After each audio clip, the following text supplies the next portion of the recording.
சீர்காழி இரட்டை கொலை வழக்கில் 4 பேருக்கு ஆயுள் தண்டனை விதித்து மயிலாடுதுறை நீதிமன்றம் தீர்ப்பளித்தது. மயிலாடுதுறை மாவட்டம் சீர்காழி ஈசானியத்தவை சேர்ந்தவர் ராபியா பீவி.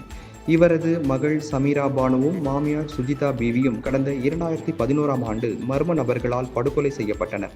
இதுகுறித்து சீர்காழி போலீசார் வழக்கு பதிவு செய்து விசாரணை மேற்கொண்டனர். இதில் எந்த முன்னேற்றம் அடையாததால் இவ்வழக்கு கடந்த 2015ஆம் ஆண்டு நாகை மாவட்ட சிபிசிஐடிக்கு மாற்றப்பட்டு விசாரணை மேற்கொள்ளப்பட்டது.